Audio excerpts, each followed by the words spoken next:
ಆಗಿದೆ. ರೋಗಿಗಳ ಜೀವನದ ಜೊತೆಗೆ ಚೆಲ್ಲಾಟವಾಡುತ್ತಿರುವ ನಕಲಿ ವೈದ್ಯರ ಮತ್ತು ನಾಟಿ ವೈದ್ಯರ ಮೇಲೆ ಕಠಿಣ ಕ್ರಮ ಕೈಗೊಳ್ಳಲು ಒತ್ತಾಯಿಸಿ ನಮ್ಮ ಕರ್ನಾಟಕ ಸೇನೆ ತಾಲೂಕು ಘಟಕದ ಅಧ್ಯಕ್ಷ ಅಂಬಿರಾಜ್ ಮ್ಯಾಕಲ್ ನೇತೃತ್ವದಲ್ಲಿ ಪ್ರತಿಭಟನೆ ನಡೆಸಿ ಮುಖ್ಯ ಆರೋಗ್ಯಾಧಿಕಾರಿ ಡಾಕ್ಟರ್ ಅಯ್ಯನಗೌಡ ಅವರಿಗೆ ಮನವಿ ಪತ್ರ ಸಲ್ಲಿಸಲಾಯಿತು. ಈ ವೇಳೆ ಮಾತನಾಡಿದ ಡಾಕ್ಟರ್ ಅಯ್ಯನಗೌಡ ಅವರು ತಾಲೂಕಿನಲ್ಲಿರುವ ನಕಲಿ ವೈದ್ಯರ ಹಾವಳಿ ಕಂಡು ಬಂದರೆ ಅತಿ ತುರ್ತಾಗಿ ಸರ್ಕಾರದ ವತಿಯಿಂದ ಜಿಲ್ಲಾಧಿಕಾರಿಗಳ ಅಧ್ಯಕ್ಷತೆಯಲ್ಲಿ ಸಮಿತಿ ರಚಿಸಿ ಜಿಲ್ಲಾ ಮಟ್ಟದಲ್ಲಿ ಹಾಗೂ ತಾಲೂಕು ಮಟ್ಟದಲ್ಲಿ ನಕಲಿ ವೈದ್ಯರ ಹಾವಳಿಯನ್ನು ಸಂಪೂರ್ಣವಾಗಿ ತಡೆಗಟ್ಟಲು ಕಾರ್ಯ ಸಮಿತಿ ರಚಿಸಿದ್ದಾರೆ.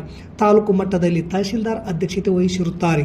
ಆರೋಗ್ಯ ಅಧಿಕಾರಿಗಳು, ವೃತ್ತ ನಿರೀಕ್ಷಕ ಪೊಲೀಸ್ ಅಧಿಕಾರಿಗಳು ಹಾಗೂ ಐಎಂಎ ಅಧ್ಯಕ್ಷರು ಇವರೆಲ್ಲರ ಸಹಯೋಗದೊಂದಿಗೆ ನಾವು ಈಗಾಗಲೇ ಕಾರ್ಯಪಡೆಯನ್ನು ರಚಿಸಿ ಪ್ರತಿ ತಿಂಗಳು ಹಳ್ಳಿಗೆ ಸಂಚರಿಸಿ ನಕಲಿ ವೈದ್ಯರ ಹಾವಳಿ ಕಂಡು ಬಂದಲ್ಲಿ 24 ಗಂಟೆಯೊಳಗೆ ಅವರ ಕ್ಲಿನಿಕ್ಗೆ ಸೀಲ್ಡ್ ಹಾಕಿ ಕ್ರಮ ಕೈಗೊಳ್ಳುವುದಕ್ಕೆ ಈಗಾಗಲೇ ನಾವು ಕ್ರಮಗಳನ್ನು ಕೈಗೊಳ್ಳುತ್ತಿದ್ದೇವೆ. 2-3 ನೋಟಿಸ್ ಕೂಡ ಈಗಾಗಲೇ ಕೊಟ್ಟಿದ್ದೇವೆ. ಯಾವುದೇ ವೈದ್ಯರು MBBS ಆಯುರ್ವೇದಿಕ್, ಯುನಾನಿ ಜೊತೆಗೆ KPME ಆಕ್ಟ್ ಪರವಾನಗಿ ಪಡೆದುಕೊಂಡ ನಂತರವೇ ವೈದ್ಯ ವೃತ್ತಿಯನ್ನು ಪ್ರಾಕ್ಟೀಸ್ ಮಾಡಬೇಕು. ಇದನ್ನು ಮೀರಿ ಅಕ್ರಮವಾಗಿ ಕ್ಲಿನಿಕ್ ಮಾಡಿರುವುದು ಕಂಡು ಬಂದಲ್ಲಿ ಅಥವಾ ನಮಗೆ ದೂರುಗಳು ಬಂದಲ್ಲಿ 24 ಗಂಟೆಯೊಳಗೆ ರೈಡ್ ಮಾಡಿ ಅವರನ್ನು ಬಂಧಿಸುವ ಕೆಲಸ ಮಾಡುತ್ತೇವೆ ಎಂದರು. ಈ ವೇಳೆ ವಿಜಯಕುಮಾರ್ ಅಂಬಾಮಠ, ಲಿಂಗಪ್ಪ ಕೆ, ಮೈನುದ್ದೀನ್, ಮುನ್ನಾ, ಮಾರುತಿ ಡಿ, ಸೈಯದ್ ಸಾಹಬಾಜ್ ಸೇರಿದಂತೆ ಅನೇಕ ಸದಸ್ಯರಿದ್ದರು. ಸಿಂಧನೂರು ತಾಲೂಕಿನಲ್ಲಿ ಇರತಕ್ಕಂಥ ಯಾರಾದರೂ ನಕಲಿ